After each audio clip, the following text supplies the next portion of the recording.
Good morning, good evening, good afternoon, depending on where you are. I'm from Melbourne, Australia. My name's Rod Hutchings, and it's midnight here, so quite a different time zone. So, welcome to today's panel discussion. We're going to be talking about strategic HR blueprint, aligning people practices with business objectives, which is really an important topic in this era of just so much heightened change, competition. HR professionals play a crucial role in driving that organizational success and really helping the business to be able to do that. So to get us started, let's bring forward the panelists, please.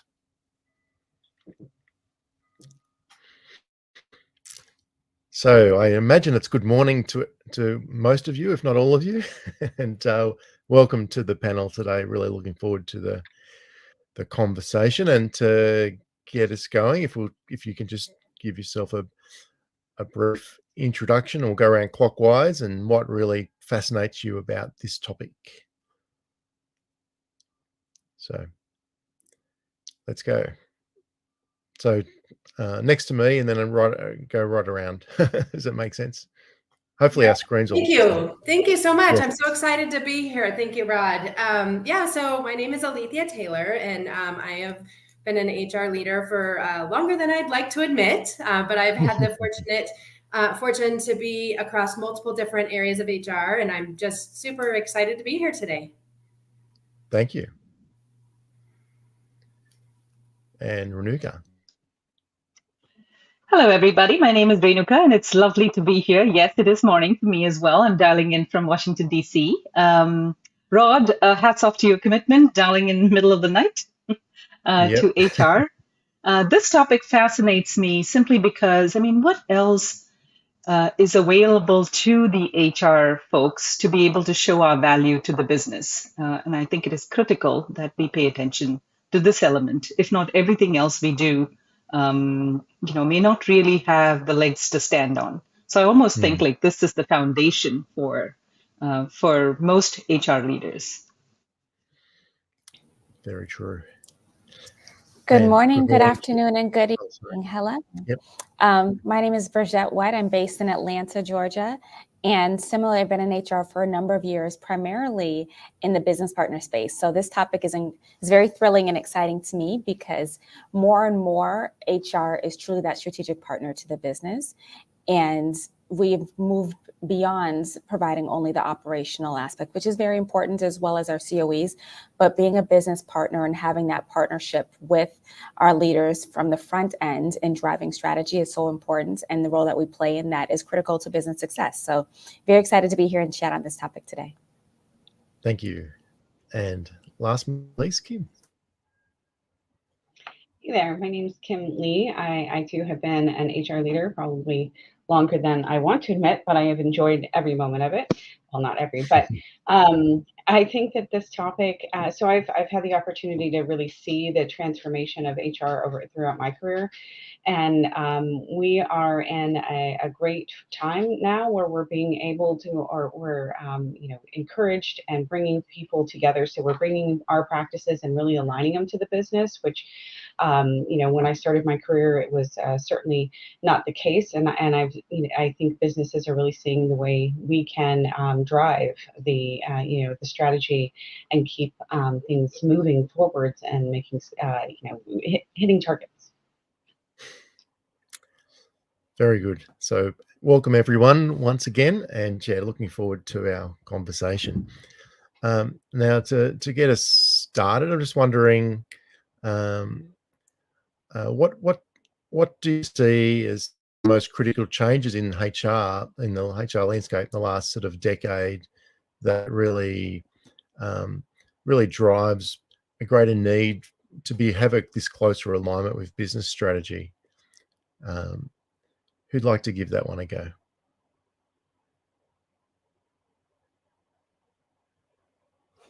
Well, I can speak to that.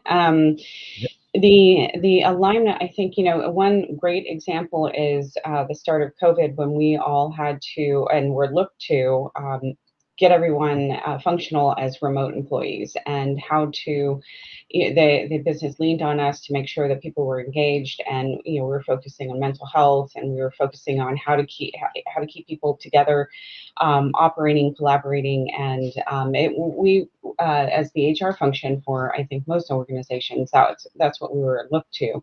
We had to create policies and all of those things, but we had to pivot and take what we were doing, align that to the new strategy that none of us were expecting, and make it successful.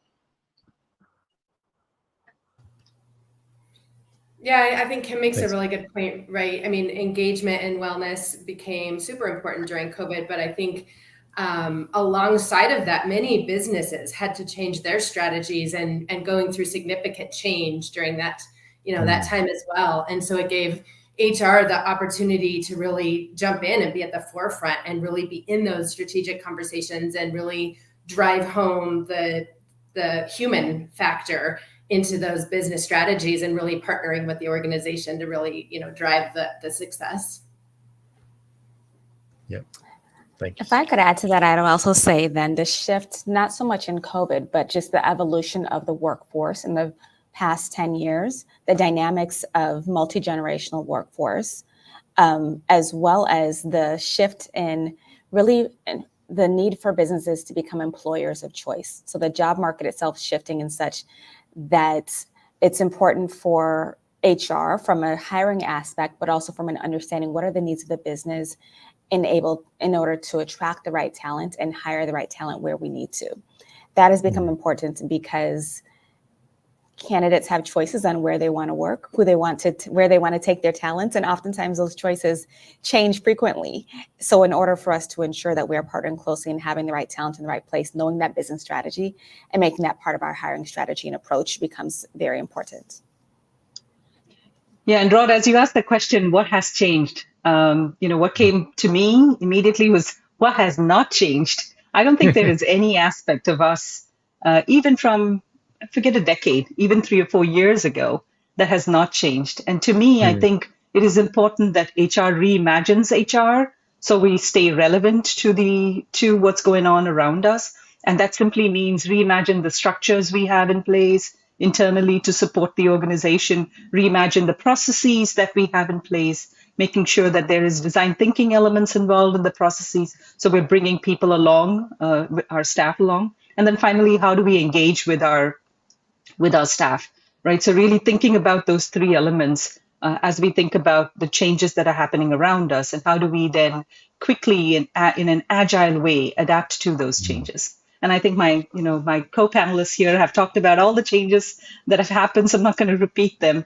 But really, everything around us has changed and is changing. I think the continuous nature of change is something that we've got to be very careful. And the reason for that is, you need HR folks to have the mindset that they're not really attached to their processes. It's okay to let it go and do something different, even if you've spent a whole year working on something and then it's no longer relevant. No, that's really good. It leads me into the next question, which because in the title here we talk about a strategic HR blueprint, and I'm just wondering how we define what is a strategic HR function, and how does that distinguish from what we perceive as a traditional HR approach or function? And I think you started to, in a way, answer that question, Renuka, but let's just get this definition right as we're starting out the panel. Who wants to jump in on that one? Sure, I certainly can kick us off. In my mind, when you think about strategy, you think about bringing people along because you have some kind of a loosely knit plan that will allow for changes, it'll allow for stretching, it'll allow for contraction, everything. So the key element of a strategic plan is to keep it simple, make sure that everybody in the organization understands it, make sure that the leaders who are helping you implement all the HR processes and systems are bought into why is HR advocating for certain things, and then creating a narrative that connects the past of the organization, the past processes, the past systems, identifying, being able to speak to the problem that we're trying to solve, and then showing them the future. I think those are the three elements that we really need in the strategy to be able to communicate that, this is what bringing people along. Traditional HR is different because it's more reactive. You have all the elements of of doing work. You have them in your back pocket, and as things come up, you just play your cards and keep solving problems as you go along. You don't necessarily bring people along, and I think that approach, while it might work in some organizations, I'm not necessarily certain that it will work all the time. So I'd like to tagging add on to in that, Renuka, I'll add a little bit into that, and then I want to take it into how we can ensure our HR initiatives do add value in the C-suite. So as it relates to what is the strategic HR function, in my mind, HR itself does not stand on its own. It is not a function for the sake thereof. It really is in partnership to the business, and whatever business that is. And so in order to drive us towards the strategic aspect, it is understanding and participating in that process of what is the business strategy? What are we wanting to accomplish as an organization? And being a partner in ideating on that, and then taking that information to determine then what is the appropriate HR strategy, HR roadmap, HR initiatives that will propel forward the business itself. And that is key as you think about how do we bring value, or how do we present here are the initiatives that we'd like to put forth. It's not in isolation, it's understanding intimately what is the business strategy, what is the business focused on, and how do we use people as a key enabler to drive those results, be it our processes that are must-dos, such as payroll, benefits, et cetera. Those are elements and initiatives that are must-do in order to keep our people happy and working productively. But then the added benefit becomes, if it is a strategy around a business strategy or new venture, do we have our talent? Do we have the right incentive plans in place? What will motivate our people to success? Those are the areas that we must tie very closely our HR initiatives with the so what of the business. Yeah, I think what you're differentiating is sort of creating a capability versus sort of operational aspects. Are quite a different edge of the spectrum. So definitely operational things, HR operational things need to happen. But if we're really about creating the capability for the business that take the business forward is maybe that's the more strategic elements to it. Yes. So extending on that, which leading into the next question was around how do we, as a HR professional, really be able to, I won't say sell, but maybe I'll say sell. How do we get the C-suite really to value, to have the HR partners to be part of the conversation? That's really key. And so HR is really integrated in the business strategy. What are some thoughts about that? How do we go about doing that? I think really understanding the business objectives and demonstrating through metrics and other components. So certainly, aligning our performance management system to what we're trying to accomplish as a business. What are we measuring? Are we measuring what matters, or are we just timing, asking to make sure everyone has attended appropriate, had good attendance? We really should be looking at if we're going to be growing in this area or that area, we're measuring that, and we're paying for that performance. We're encouraging that behavior, and through metrics, you have your key metrics that you would present. So if it's diversity, that is our that we're trying to make sure that we facilitate and increase or improve.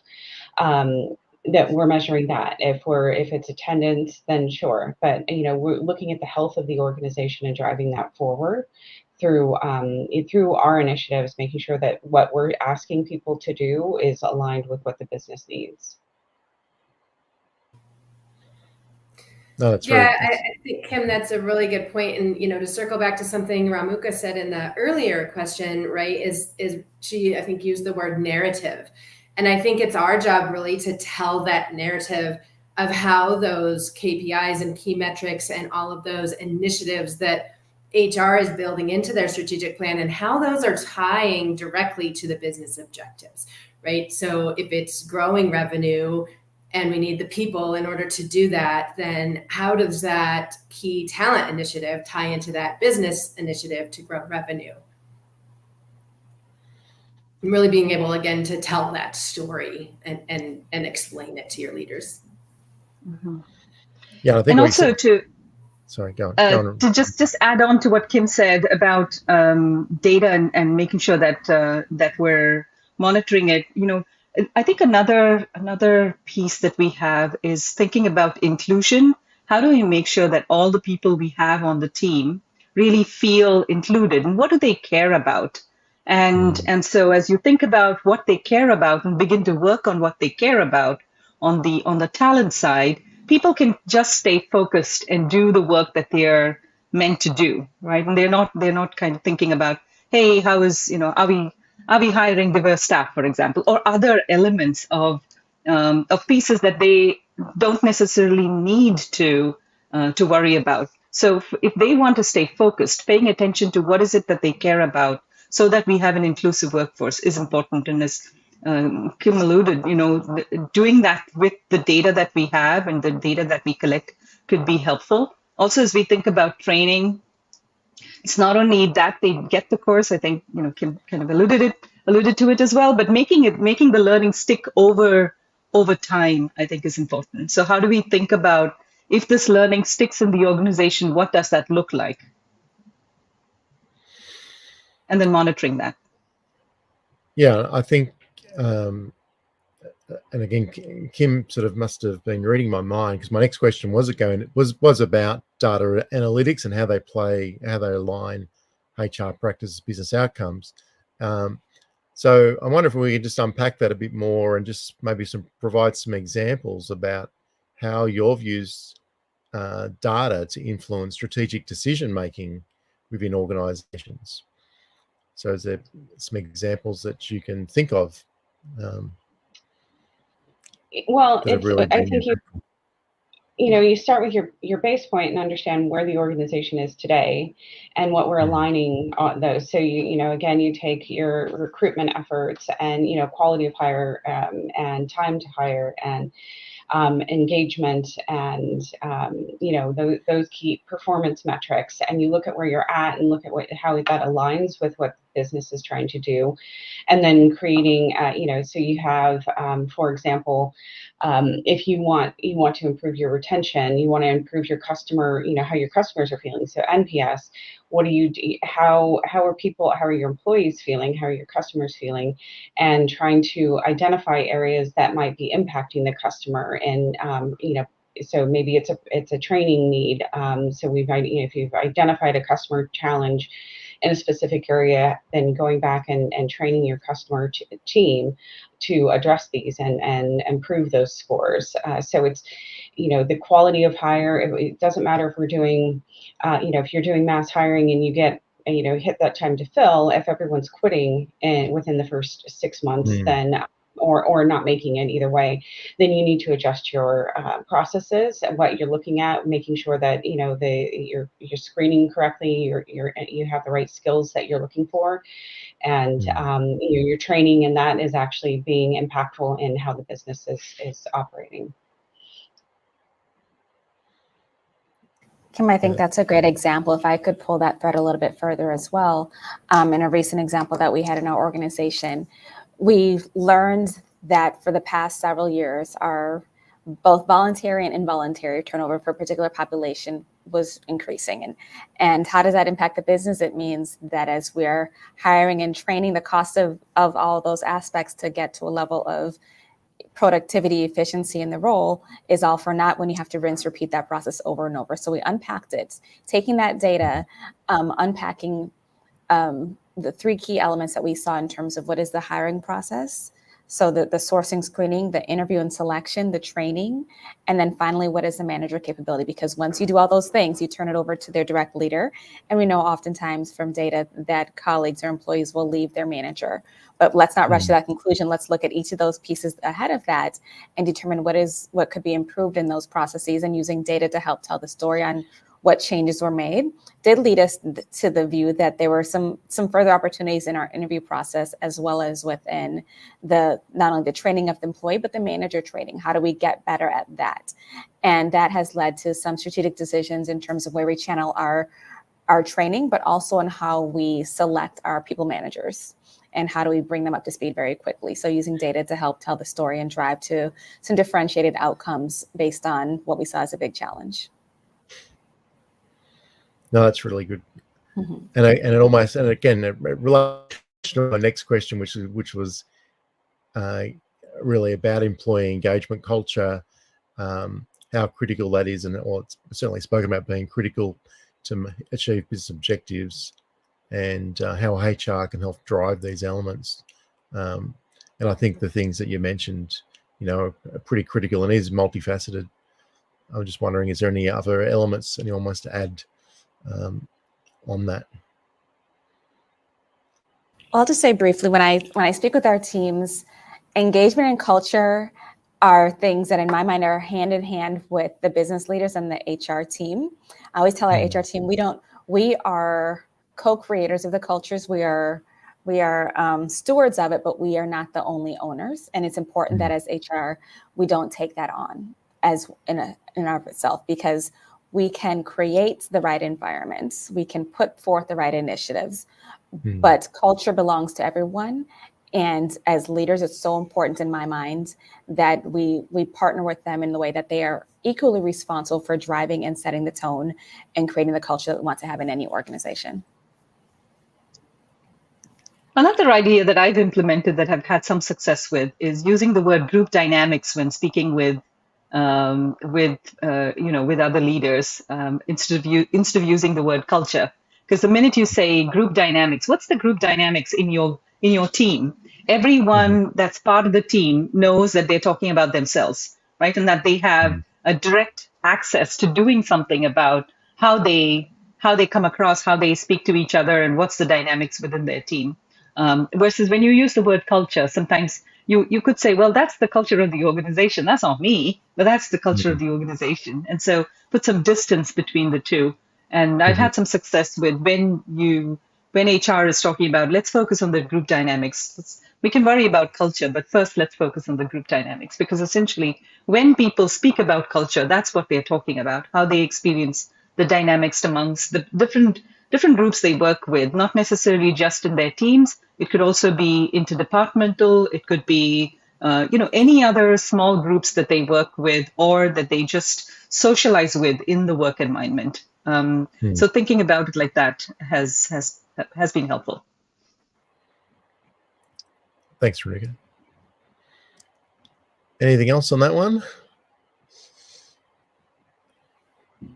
All right. So I guess the next area would be, so with the rise of, there's still so much remote and hybrid work models that are in place in organizations. So how can HR help the business maintain alignment between our people practices and the business objectives in such a dispersed workforce? So, I mean, what's changed with that? What experience do you have with that?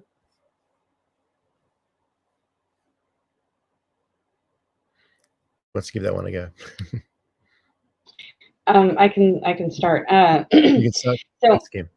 yeah, no problem. So, the remote and hybrid, we struggled at first with trying to make sure everyone was connected. And I think that we have leveraged, by this time, really figured out what tools work for the business. Sometimes it's a Teams thing, sometimes it's Slack, whatever it is. Making sure that those dynamics are there and it's consistent. You want to provide those opportunities, but you also have to make sure that people have the resources and the communication. One example is, I think the importance of one-on-ones and team meetings are critical. I know that has worked in my own team dynamic, having a global team. You have to keep connected and you have to keep your team connected. So that takes some give and take sometimes with time zones if it's a global team. But making sure that the business is communicating. And that's really, for me, the critical areas is that communication and collaboration, and making sure that everyone's staying connected. It's, perhaps easy to get lost in what you're doing and kind of staying siloed. So making sure that you're actively trying to break those silos and keep that communication going, and keep in mind that we're a business. We're not just we're not just HR.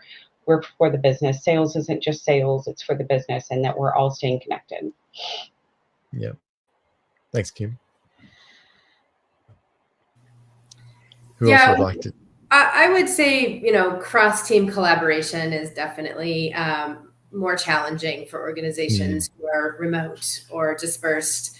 So we were always looking for ways to promote that organically for employees, where you used to run into someone at the, coffee machine or in the lunchroom, and we've lost that ability to stay connected again, cross-functionally. So you talk to the people you need to on a regular daily basis, but how do you continue to foster those connections outside of their work? And, trying to do some innovative and creative, ideas like that. And some of the remote tools that you use allow some of those, connections. There's add-ons in Slack and impromptu type meetings and things to do for that, to try to just keep that ability for employees to feel connected. Yeah, it's certainly a different environment. Sorry.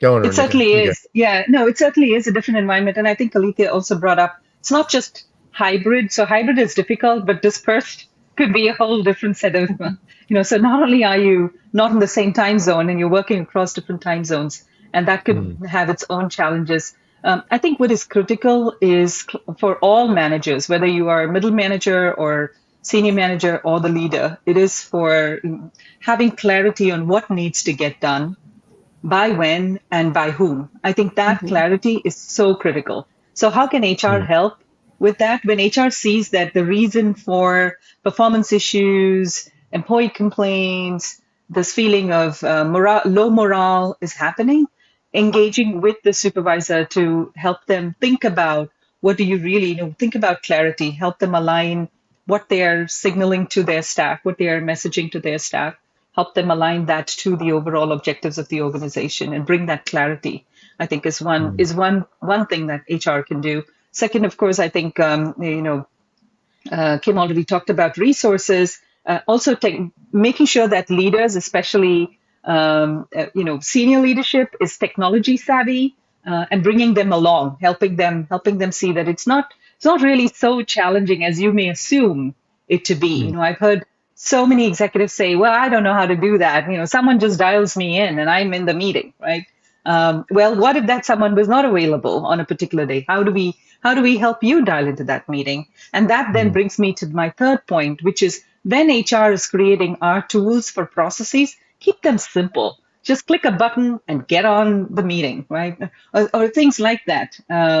This confusion between, are we using a Zoom meeting or a Teams meeting? So there are so many different tools that are out there now for this hybrid world. So getting clarity and helping people kind of, make sure that in your meeting invite, you say, this is not a Zoom meeting. And so everyone knows, okay, it's something else, and kind of calling attention to simplifying instructions. And then finally, I'll say, it is important for HR to have the spirit of discovery, right? In whatever you do, thinking about, hey, we've got to put in place a new process. Well, let's approach it with the spirit of discovery. I know certain things, but let's find out what others know about this.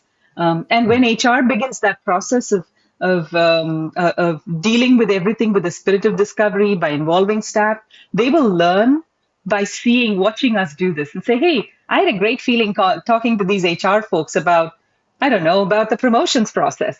I want to implement something similar in a problem that we're trying to solve. So encouraging the organization to use the spirit of discovery by doing it yourself, I think could also be, and it's almost like a show and tell of sorts. Yeah. Yeah, I was going to add one aspect that I've seen sometimes is that you've mentioned there's all these multiple tools that sometimes managing to have a perception. If someone's, light's not on Skype, well, it means that they're not working, but maybe they're actually trying to do some deep work, and they're not just being available all the time to be interrupted all the time.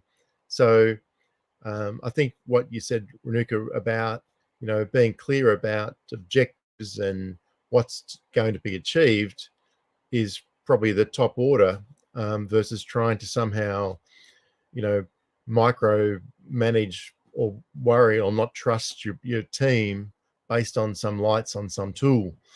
I'm not sure if you've experienced that sort of problem as well, but I've certainly experienced that one.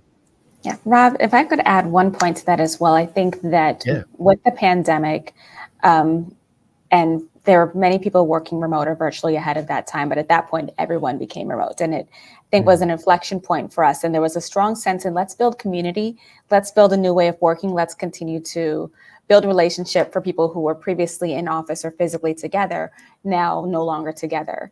Well, as the world opened back up, many people went back to work, many employees went back to a physical workplace, adopted a hybrid, but I feel that we did lose that sense of community. We very quickly moved back into, this is our new way of working, and in some ways potentially creating some isolation for employees that were still working virtually. So I would say something that HR can continue to flag to our leaders at all levels is there's still a need for a sense of community in whatever team you work in and be a part of. So making the space for that, either in the meetings themselves or facilitating some external informal gatherings, et cetera. And that's, we were happy hour crazy, I'd say, in the pandemic with virtual happy hour. So it doesn't necessarily have to go back to that, but creating the space to continue to build community in the virtual setting is something that's we've established. People are going back in, but we need to consider that still. I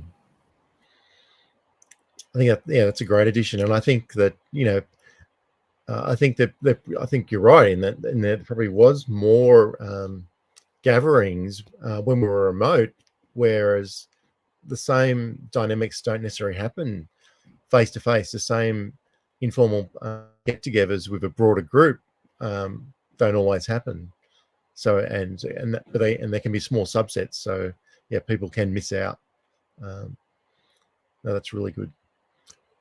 All right, so moving on beyond hybrid and remote, I'm just wondering if you can just share some challenges that you'll face in trying to align HR with the business strategy, the business leaders, and how you've gone about overcoming that.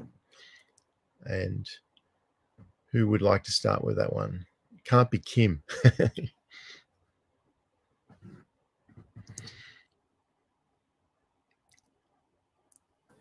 Sorry, I was talking. Can you hear me now? My mute was. Yes, definitely. Yes. Okay. I'll give it a go. I think one of the challenges or opportunities that HR has a tremendous opportunity to partner from the onset is when it comes to organization design. The principles of organization design go beyond a structure, go beyond reporting relationships, and our partnership in those large or small or OD conversations are incredibly important. And it helps us set some process, not for process sake, but thinking and methodology, and what is the challenge we're trying to tackle? What is the appropriate way to go about it?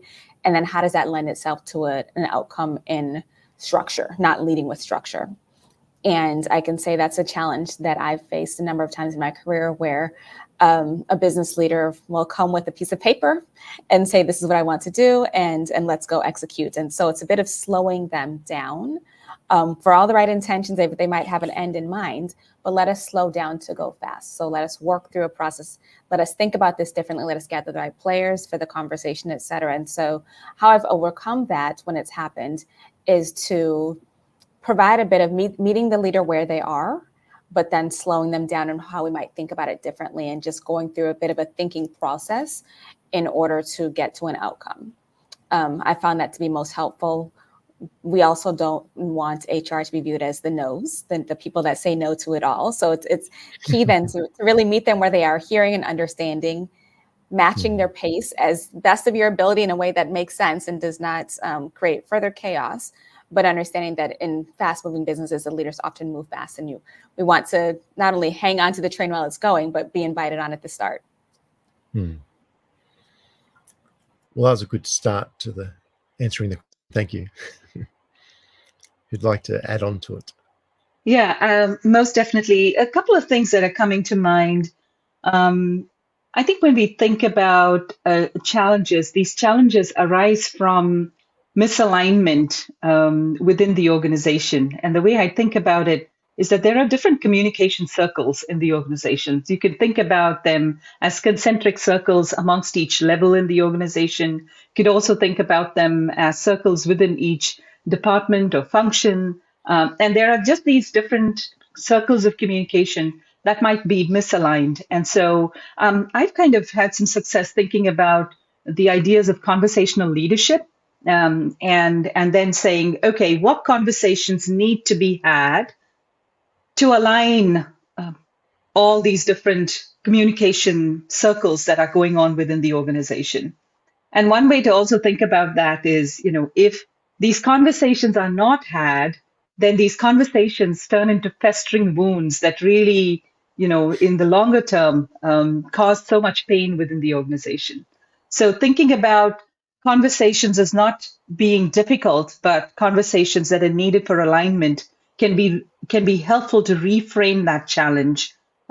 Also, I think, again, using the concepts in conversational leadership, think about what conversations need to be had, who should be having those conversations and how should they be had, and then also thinking about, are these conversations building community? I think are helpful. It's just a very helpful construct to think about things, and particularly as we think about group dynamics and people dynamics, also to be aware that there is a conversational dynamics as well, right? In the tone of voice, in the words we use, and especially when we work with a global workforce, what certain words mean in certain countries are different.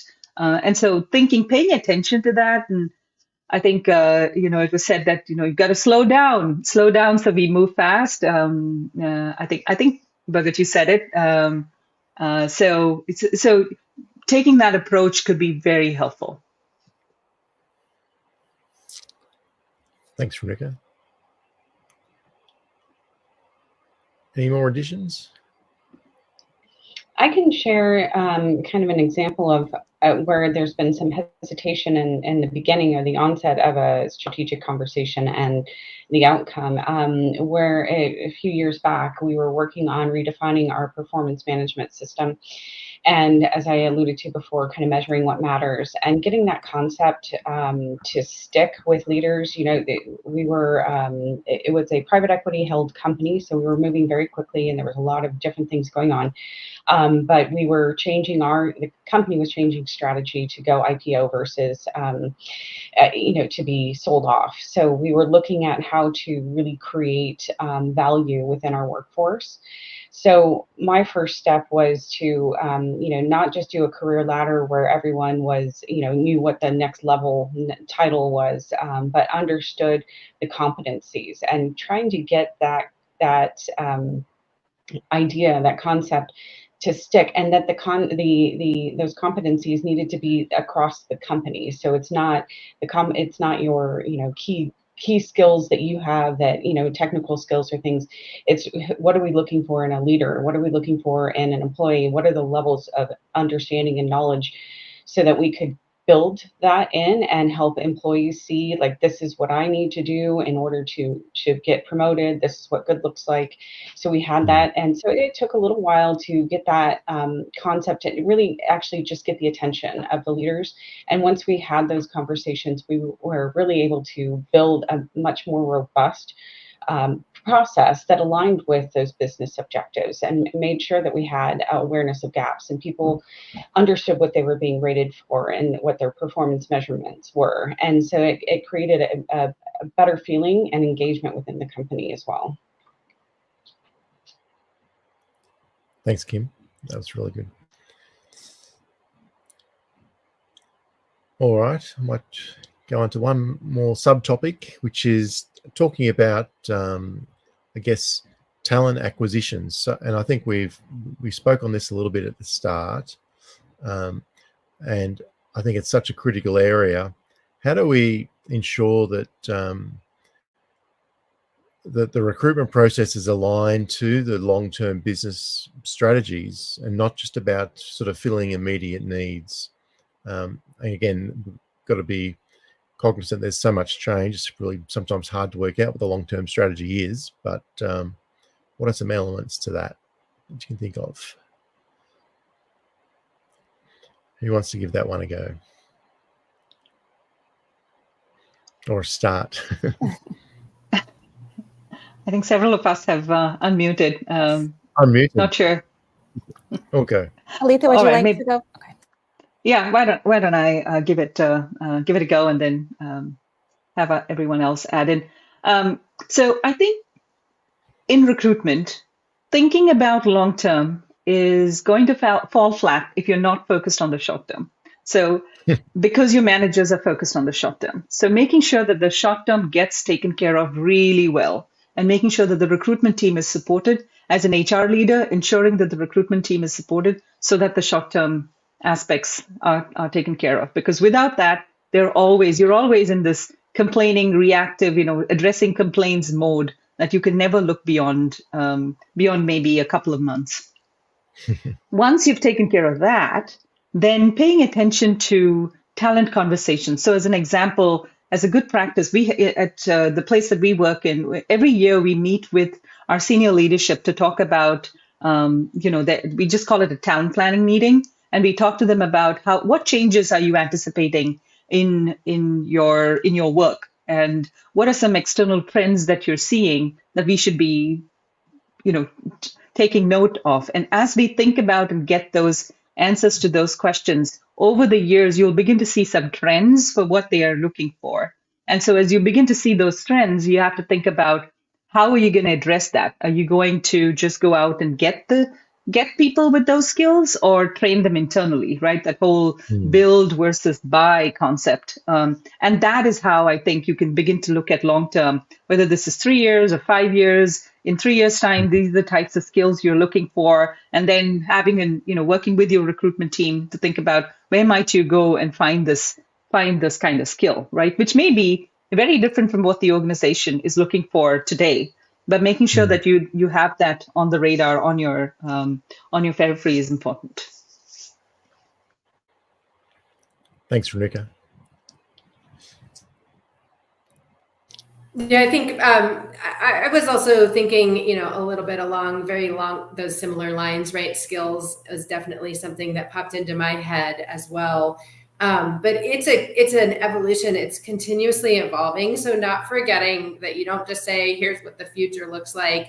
We've got our, short term planned out and we're good there. Now we're moving to this future, but you have to continuously reevaluate that because of some of the things you mentioned, like, trends that are changing, or, maybe we were going in this direction, we're going to shift direction. So having those continuous conversations and reevaluating on a continuous basis and taking into account, again, the skills and can we prepare our internal employees to build those skills in addition to just bringing in talent pipeline or outsourcing or offshoring, and thinking through that from a succession planning comes in as a critical component here as well, right? Do we have the leaders that we're going to need for that future state as well?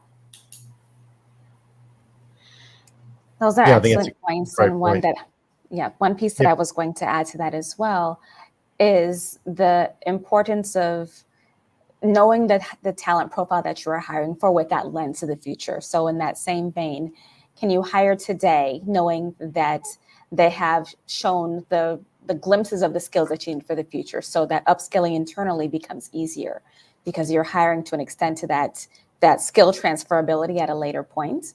That does help allow you to maintain your current workforce, upskilling as you go, as well as hiring for the greater needs.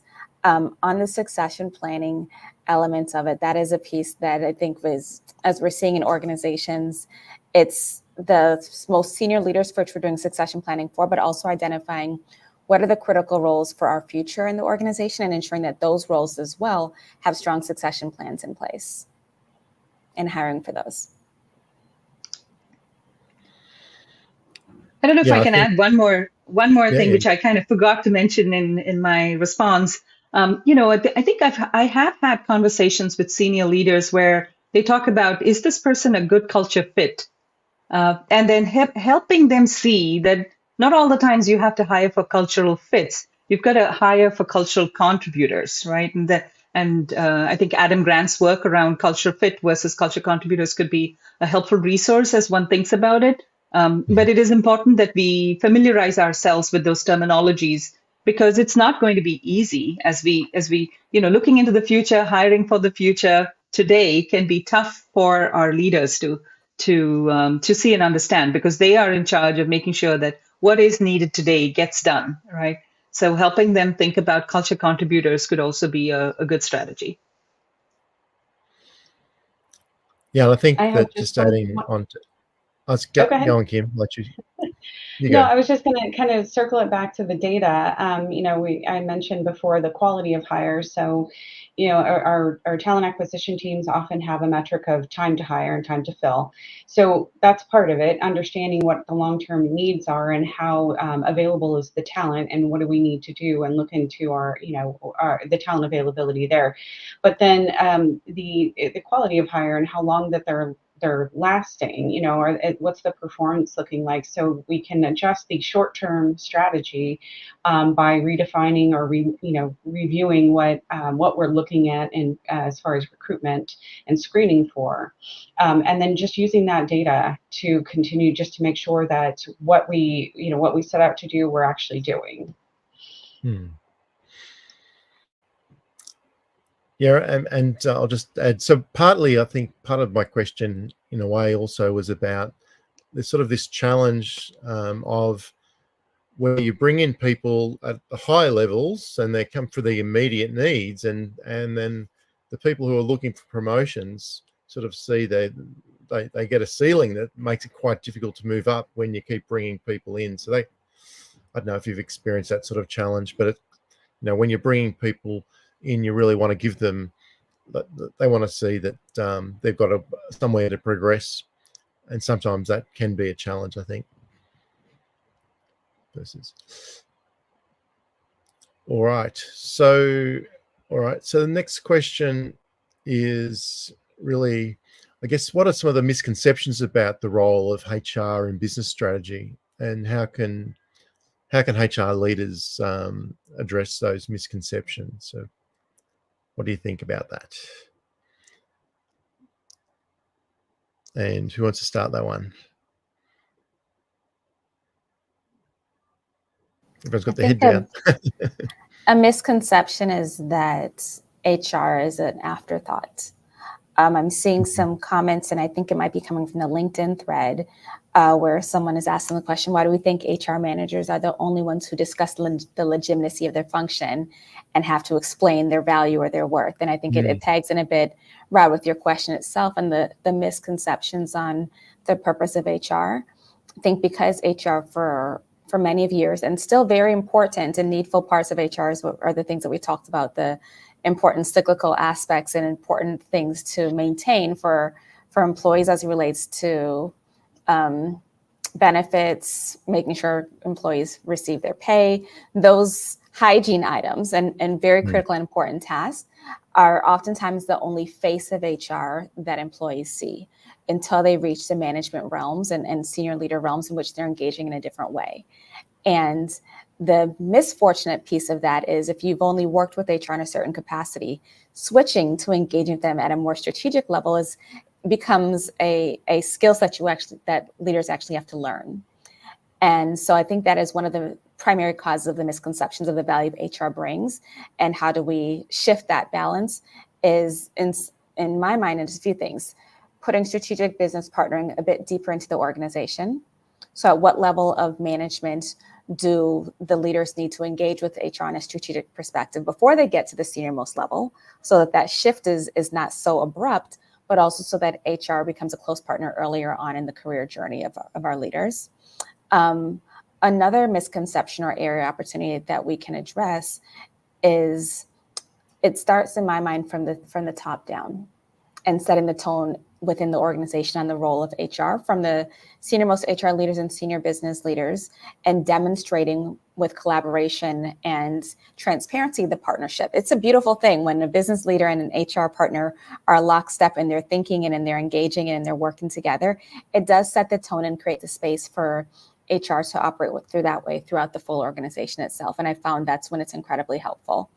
And lastly, I would say an area that our HR leaders can address is encouraging the authenticity, encouraging the spirit of courageous leadership in our HR teams so that they can be a key partner to the conversation, but also impressing upon them the need to truly understand the business and strengthen the business acumen so that you are a contributing member to those teams as well. No, that's really good. Mm-hmm. Who would like to add on to that one? I'll add on to just what you were just saying. Really, I think that business acumen is such a critical part, right? And it's not just the business partners who need to be able to have those intelligent, meaningful conversations with all levels and all areas of the organization, from finance to the business goals to who our competitors are, right? It's all, if you have a really large HR team, the whole team really should be able to have that understanding. We can really enforce that, get visible and be talking to people, and even through just normal coffee chats or interactions with regular normal employees, and you get to talking to them about, oh, hey, what does your role look like and what does that look like, and you can really understand the impact and help them to translate that into how it helps drive the business objectives or help lead them towards new resources that they may have forgotten about or not been aware of. And I think that's really important for HR to really help. And that's one of the ways that we can help to address some of those misconceptions. Another misconception that I've heard of often and have also been told, HR is all about people. And yes, it is about people, but I don't know that it is only about people, and helping them see that HR is about capability and not just people. It's about people capability, right? And adding that word is critical, thinking about what are the skills and competencies that the business needs and making sure that there is a way of getting those to the organization, whether that's through training, whether that's through hiring new people, whether that's through partnering with other consulting firms that can bring that capability to the organization. So repositioning HR from being HR is all about people to HR is all about capability and business capability, I think is one. The other challenge, and you could think about this as a misconception. I've been part of trainings where I pay for the training for our organization, and then the trainer, who's an external third party, is up on screen and talking about all the issues. And in their examples, they talk about how someone went to HR and had a really poor experience, right? I'm like, HR has to stand up for HR. We cannot pay for these training programs and have them speak down about another HR person, even if we are not seeing them. Simple reason is that we all know, as good HR practitioners, we do what is necessary in the moment. And that would also mean that sometimes we're in a position where we're saying, no, this is not possible to do, right? And oftentimes when we say, no, it is not possible to do, people are not happy with the response they receive. And as such, it might seem like they had a very poor experience with HR, but actually they had the experience that was needed in the moment at that time. So standing up for HR is I think is important. And to all to all the training firms out there, please find other examples. Don't be down on your HR, which is kind of a very, it's a function that actually is integral to people development. Very good. Anyone else? We've got 7 minutes to go. It's gone very quick. All right, let's move on to the next question. So looking forward then, so what emerging trends do you think will have the greatest impact on HR's ability to help align with business objectives? What other little gems are there? If I can start with this one, Mhm. because I took I took one of the AI for HR classes at Hacking Yeah, HR also. okay, good. But I want to say AI and how we embrace it. I know that it is there's a lot of fear around is it going to take jobs. I think if we can embrace and show that it enhances our ability to do, so we can utilize tools and AI specifically to help us do some of the the administrative tasks, like creating a job description and really learning how to do some of those tools and being like I said, embracing it so we can bring it into the business, also know what those policies should be, and kind of being ahead of those things, I think is really important. Shows that we're not just waiting for somebody to come bring it to us. We're embracing, we're using, and we have that knowledge and ability, and how it can impact the business in a positive way. Thanks. I was definitely thinking AI, so that's good. Anyone else? AI is on the brain. That was something, Kim, that I AI had is on thought of as well. Yeah. One other piece, in addition to HR being curious, learning, and becoming familiar with AI tools, I think will also play a huge role in developing internal policies and engaging with legal and our business team on how do we use HR and how do we use AI internally in the organization. So the first key to that is understanding it ourselves so that we can, again, speak intelligently on the topic and have a point of view, and how we can, as an organization, use AI to support the business objectives. HR has AI has my vote as well. But I think there are a few others. Health is another. I think that HR has to be paying attention to the trends in health and what's happening around the world with that. Inclusion is another that I think we have to pay attention to, given, we've discussed hybrid and we've discussed a global workforce. Innovation and taking care of ourselves. So resilience for the HR team is another trend that we've got to keep on the radar. So those would be my additions: inclusion, resilience for HR, and health. Excellent. All right, we got 4 minutes left, so we'll just go around the virtual room, and if you could just give one piece of advice to HR professionals that might be, listening today, striving to enhance their relationship with business goals, what would it be? What would be your one key thing? And let's go reverse clockwise this time. So we'll start with Kim. Yeah, thank you. I think that really it comes down to being curious. Open up those conversations, have those, ask the business and just be curious and ask questions so that we get a better understanding, not just where you need to grow revenue by, 20% and increase our ARR. It's be curious about that and find out how you can make a difference, and then come back with that proposal. This is what I heard you say. Here's where I think that we can help support and foster that strategic alignment that way. Thanks, Kim. I would also say to that, know the business. In order to enhance the business and be a strategic partner in whatever capacity of HR you work within, know and understand your business. What are the key drivers of success? What are the things that are the biggest challenge? Who are your competitors?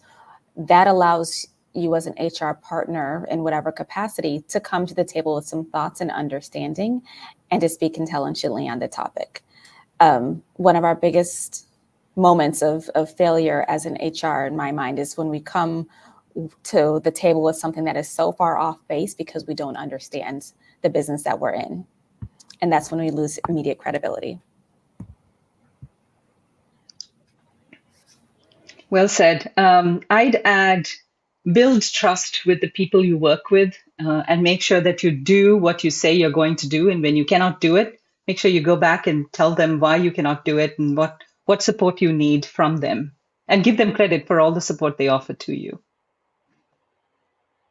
Thanks, Rika. Yeah.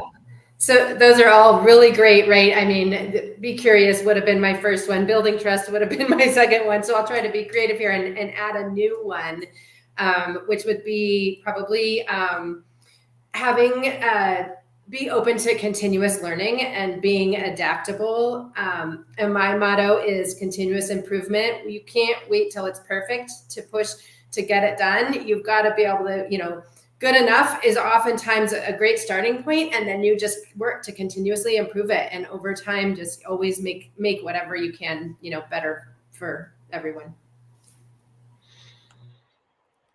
Excellent. Well, thank you for today's panel. It's been really enjoyable. I think what we've covered a lot of ground. I think we've really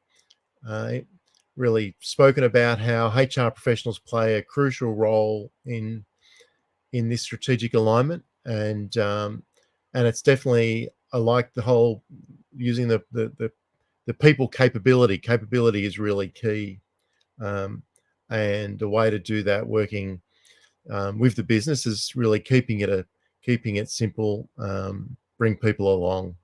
So thank you, and I look forward to our next panel. So thanks, everyone, and goodbye for now. Thank you. Thank you. Bye-bye. Bye.